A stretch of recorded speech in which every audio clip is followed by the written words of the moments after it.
But we will follow Hikaru here in the first game up against a Chinese candidate master. Yeah, let's have a look at this game. It starts out with a Queen's Gambit declined by Hikaru here. Very solid defense against the Queen's Gambit.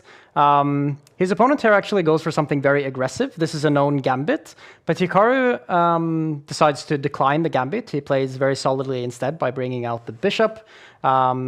And now we go into a position where white has a little bit more space with these two pawns in the middle.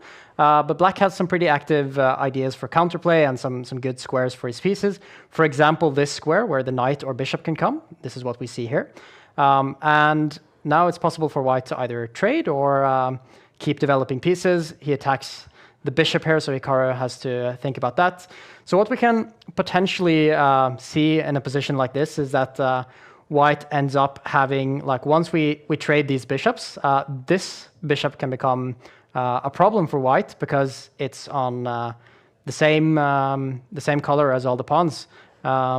And this is a typical kind of situation where the bishop is not great. But as we can see, he's trying to bring it out here to make it more active, potentially attacking this knight. So Hikaru has to think about if that's something he has to avoid, because yeah, exactly. He does move that knight away, and without anything on this diagonal, it's not so clear if the bishop is actually good or not. But we'll see as the game develops. For now, it's just about getting the pieces out for both players. I expect pretty soon to see the rooks come into the game as well.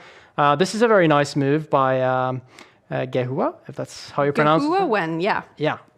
The reason is it's blocking out this knight. So the knight could have been annoying potentially here, getting closer to white's king, but now it's just never going to happen with this pawn controlling both those squares.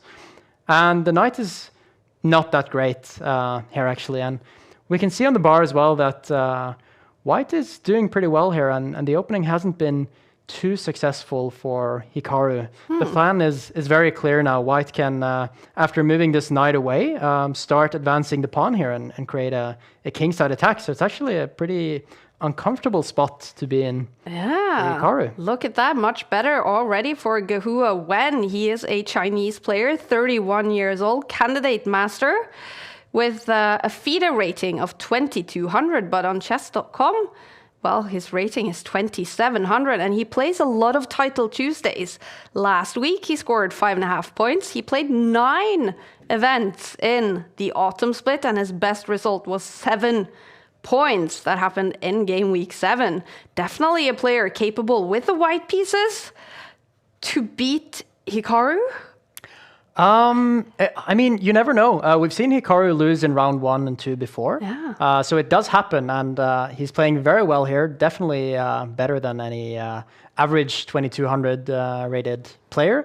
So yeah, I would give him decent chances. He's playing pretty fast as well. Hikaru is a little bit up on the clock, but it's not much. And I would say still, white is... yeah, there isn't much risk in this position, I would say. Slightly better now. It's all right. Hikaru, he seems to be getting into the mood. But Gehua, when he has some fans on social media, do chat with us on YouTube, on Twitch, whether you're following on chess.com or the Take channels. We love getting your messages, questions, comments, and let us know who you're rooting for at all times. Gehua Wen has some fans.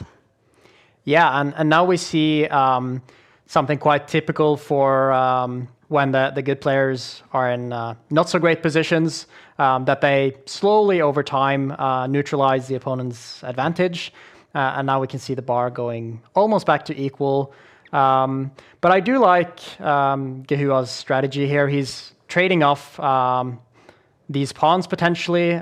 His pawn could maybe be a weakness later in the game, and he ends up having almost no weaknesses at this point. And once again, there's not much risk. Hikaru is the one who has to be a little bit careful here with the king, which is quite open. And this pawn could be a problem potentially later on. And we can see actually Gehua going for the attack now, threatening this pawn. That's something Hikaru has to think about. Oh, he goes for the counter attack. That is very interesting. So his plan now is to either give a check here. That's a direct threat, but there's also all sorts of things to think about with the knight here threatening the pawn. The pawn is not able to take back because the king would be in danger. So that's one problem. The other one is potentially the knight jumping here, and those two pieces very close to white's king would be incredibly dangerous, and that's definitely what Hikaru's opponent is thinking about here. Yeah, down to 1 minute 50 seconds. He has 1 minute less on the clock than Hikaru, the speed monster, Hikaru Nakamura. In Title Tuesday, players have 5 minutes each on the clock. There is no increment, meaning we often see red numbers on the clocks. We often see time trouble, scrambles, and we do see flagging. And we often see... Oh, there's a blunder. Oh! Has he simply missed this move? I'm starting to wonder if that could be the point. There's also a check here, but that wouldn't be that good as far as I can see. The knight could block. Yeah, exactly. So Hikaru does take that pawn. But I don't expect this to be something that he missed, because he was thinking for quite a while, and it's something that a player of his strength would normally see. So now it looks very good for Hikaru once again, also on the clock. This is going to be hard to come back from for Gehua. He's struggling now with the white pieces against a legend in Title Tuesday. Hikaru Nakamura is getting off to a good start. And look at that, Jan Krzysztof Duda from Poland has already won after only 1 minute in his game. Wow. Incredible start for Jan Krzysztof Duda. We have some other big names playing today. Maxime Vagier-Lagrave is here. I saw Anish Giri playing for the second game week in a row. That's awesome. Bortnik is playing. We have Jose Martinez in the house as well. And he is currently playing with the white pieces. His game is balanced.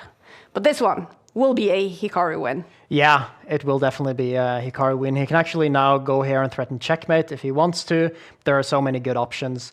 It's also worth noticing that this king, though it looks a bit exposed since it's far out in the open, it's actually quite well defended by these two pawns and the knight. The knight is usually a very good defender of the king because it's hard to give many checks against the knight. Also, the queen, the bishop, are both far away from where the action is happening now, and we can see Hikaru actually bringing up his pawn here and gives another check. With this pawn, he not only does he threaten to keep moving up, but he can also potentially start bringing out his other knight, and there are just too many threats here for Gehua to try to figure out. Now we can see that pawn coming up. Hikaru takes this with a check. He's now up a knight, and he also has a very strong attack. And there should be a bunch of different ways to win here. He can give a check with the pawn, with the knight. Yeah, I'm expecting Hikaru to finish quite clinically here. He's probably just thinking about how exactly is he going to do it. Mate in one now. Yeah, so the king has to move to the side, and then the queen would go here and give a checkmate. Look at that. It's a win for Hikaru Nakamura. Starting